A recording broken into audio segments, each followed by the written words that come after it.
Welcome to Table for One. I'm the narrator, and in today's video, I'll be doing a rules refresher for Earthborne Rangers. And in this video, I'm going to be talking all about the scout action. Let's get rolling.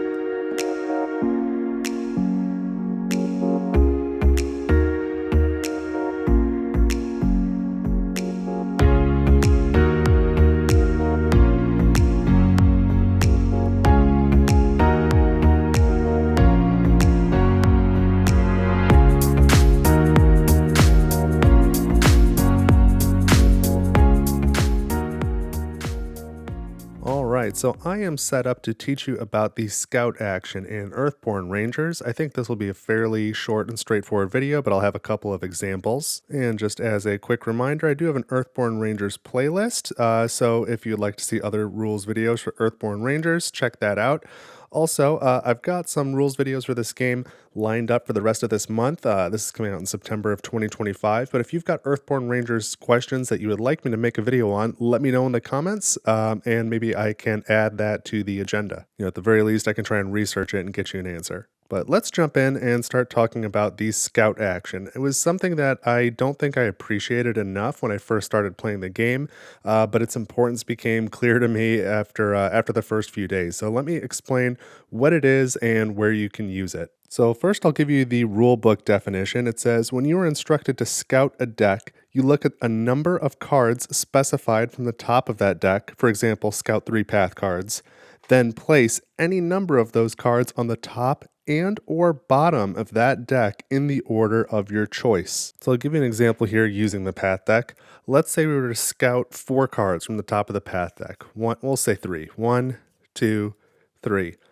You take the top 3 cards off the deck and you look at them. We've got this Caustic Mulcher, an Overgrown Thicket, and Sunbury Bramble. Now this Caustic Mulcher looks pretty scary, and this Overgrown Thicket is an obstacle, but this Sunbury Bramble has a test on it that allows us to soothe fatigue. So maybe we're kind of interested in getting this Sunbury Bramble out into play, and we kind of want to avoid drawing either of these cards because they're going to make our lives difficult. So what you can do is then you take these cards and you put them in any order that you want, and you add them then to the top and or the bottom of the deck that they came from. So maybe we really don't want an obstacle. We don't particularly want this Caustic Mulcher either, so we're going to put that on top of the obstacle. We think in this case the obstacle would be worse for us for one reason or another, so we're going to take these 2 cards and put them on the bottom of the deck. So that way it's going to be a long time before we have to deal with them. But the Sunbury Bramble, we kind of want to get this because we want this test. It'll help us soothe some fatigue. So we're going to take this one and put it on the top of the deck. And now the next time we draw a path card, then we'll get that card into play like we wanted. So let me reset this. That is, in a nutshell, that's what scouting looks like. I will say that frequently, not all the time, but frequently when you scout, you'll be told to scout a certain deck for a certain number of cards.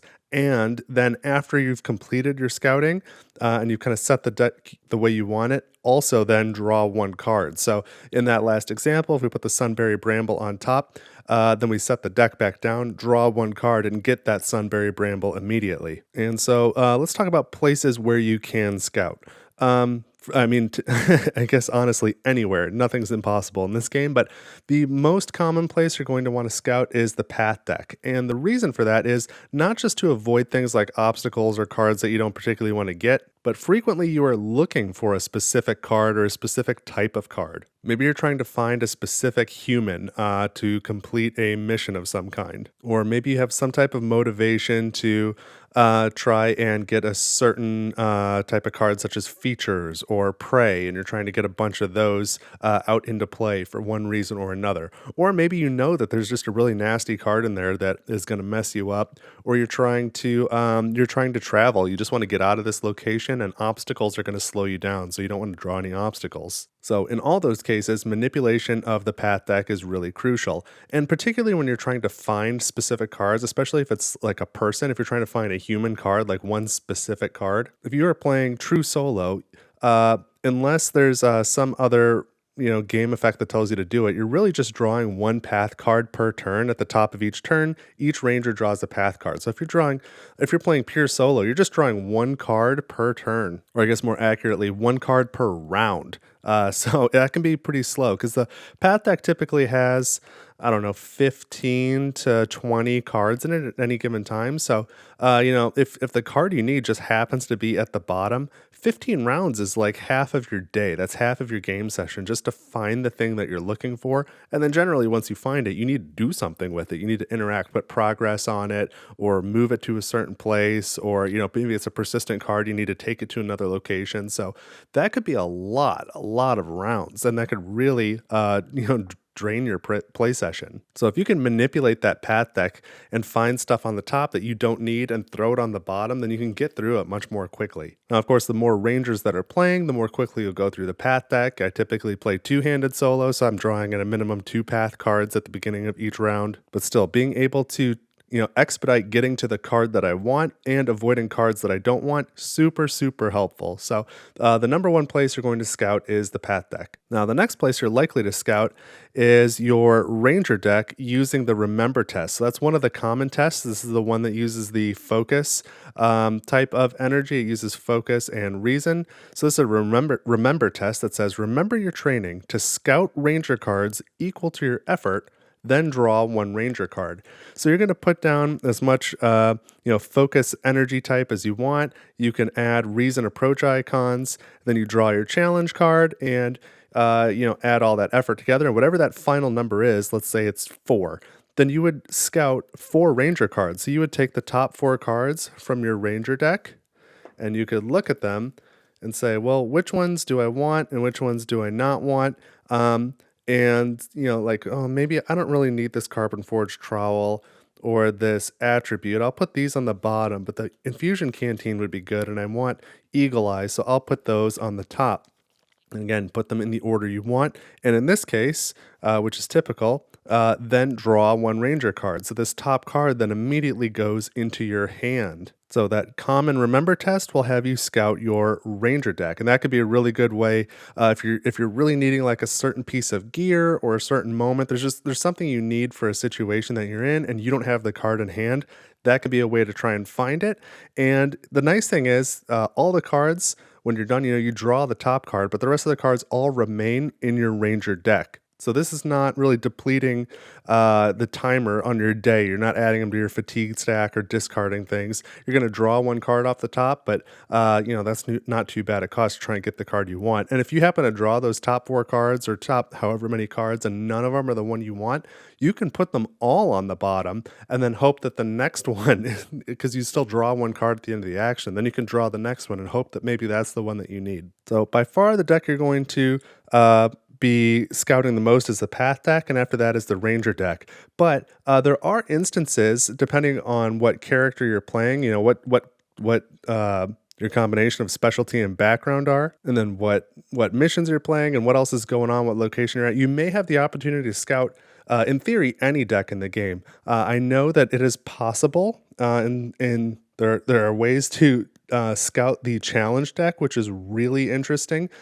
So you have the ability to look at the next card and see what the approach icon is and what all of these numbers are, what these modifiers are for the different energy types. Then you can decide to leave that on top when now you've got that knowledge, or like maybe it's really not favorable and you could put it on the bottom and then you've got a different draw. So you've kind of manipulated your ability to get the challenge card you want. That's super interesting. And then I don't recall any specific examples off the top of my head, but I may have run across it before.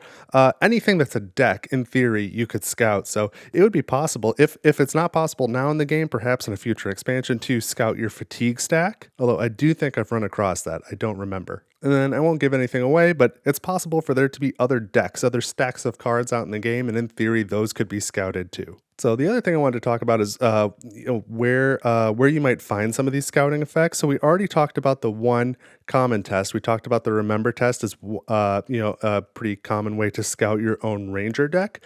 Some other ways to do scouting are going to be your gear and your moment cards. Those are frequently ways to scout. So my ranger on the left here has this moment card. This is Eagle Eye. So this comes from the Traveler background. And so it costs 1 awareness to play it, and this says scout 3 path cards, then draw 1 path card. So that's a really nice card to be able to play.